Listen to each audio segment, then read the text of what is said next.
But the fact checkers have just been too politically biased and have destroyed more trust than they've created, especially in the US.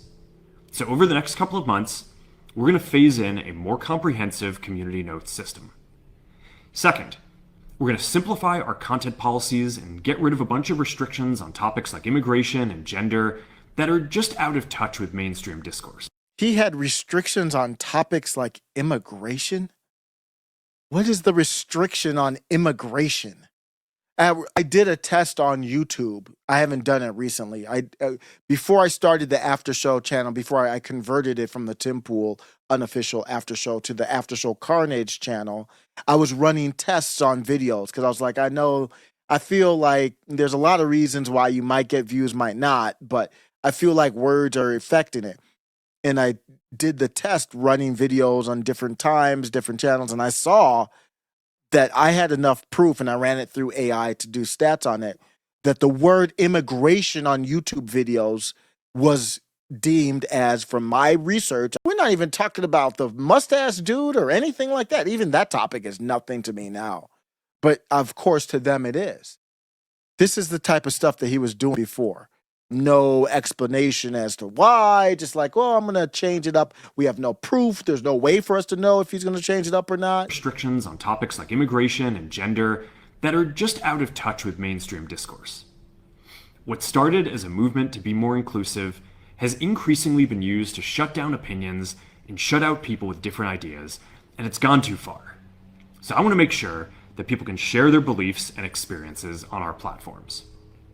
Third, we're changing how we enforce our policies to reduce the mistakes that account for the vast majority of censorship on our platforms. We used to have filters that scanned for any policy violation. Famously, Zuckerberg tore his ACL doing some training for his fighting, his MMA fighting. And he posted a picture. I don't know why. I didn't read the full article. I read a little bit of it. I didn't care enough to read it, but maybe give me the comments to let me know. I don't care enough to look it up, but he posted a picture of him, and I think it was on Facebook or Threads. I forget which one. He was on the hospital, and it was his left knee, I believe, and he had his left knee up, and he was like something like toughing it out or something lame like that. And his own algorithm deboosted him. And he was pissed. So that's part of this too in the backdrop.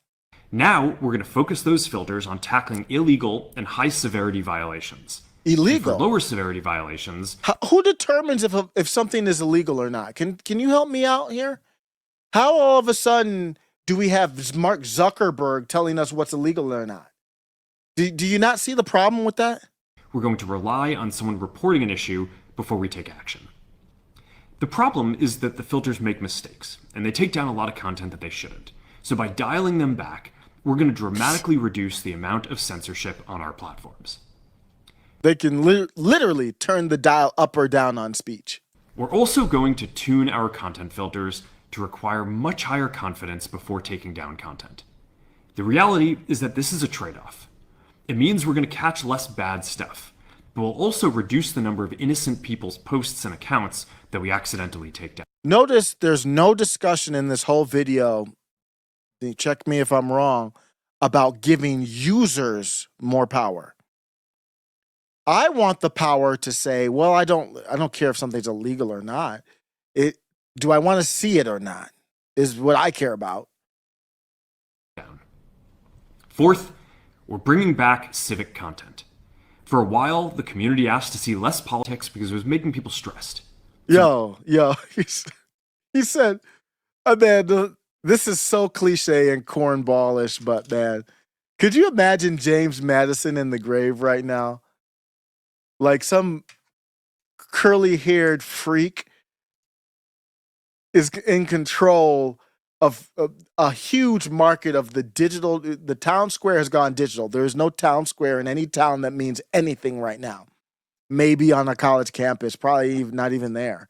Because I remember I was at University of Michigan in the square, Ann Arbor. There would literally be a soapbox. There would literally be people on the soapbox. Nobody cares about that anymore, man. The whole battle's on digital. Could you imagine Thomas Jefferson, like, this squirrely ass dude is saying, you know what? I feel like letting civic conversation go on the digital town square. Yeah, we'll bring it back. Civic conversation? You mean like just normal politics? You were blocking that? Wow. We stopped recommending these posts. I see. But it feels like Why couldn't I get it? If I like politics, I won't recommend it to me. Why can't I control that? we're in a new era now. And we're starting to get feedback that people want to see this content again. Oh, okay. So we're going to start phasing this back into Facebook, Instagram, and Threads Wow. while working to keep the communities friendly and positive. You know what this is about? Elon Musk spent over at least 277 million on Trump and the GOP in this last cycle. He spent 400 million on Joe Biden in the allegedly stolen election of 2020. He's put all that money in the drop boxes and to get out the vote. It wasn't for the Democrats. It was just $9 out of $10 went to Democrat heavy areas to bring out the vote to try and tip the scale in Biden's favor. 400 million he donated in 2020. The Biden stole the election. Arrgh!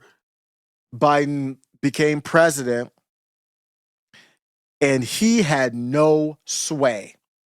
Biden was still talking about putting pressure on big tech. Biden didn't care a damn about him and his wife dropping 400 million, and they wouldn't return his phone call for anything. Elon Musk drops 277. That was on Trump and the GOP. And he's dog walking Trump in a gimp suit before he even is inaugurated in front of everyone. What are we talking about? H-1B visas. Donald Trump's probably like, wait, what? How did that happen? Oh, Elon Musk, that's how. And then he comes out with the memo, tells everybody to shut up, but Elon Musk isn't shut up. He did kind of switch over to the UK, so maybe he's respecting the memo. But Elon Musk wasn't included in the memo because if somebody gives you $277 million, Susie Wiles can't tell them to shut up. So let's recap. Elon Musk spent a little bit more, probably about half as much as Zuckerberg spent. And Elon Musk is dog walking this bruh. He's at Mar-a-Lago. He's moved in. There was a report, I don't know if it's true or not. Of course, they want to drive a wedge, but that Melania was like, I think it was actually Melania was happy about him being there because he was distracting Trump or something like that. But it was almost like he had moved in with them. He moved into Mar-a-Lago. It's like your boss moving into your house with you. It was really awkward. Let's get back to Mark Zuckerberg. Fifth, we're going to move our trust and safety and content moderation teams out of California, and our US-based content review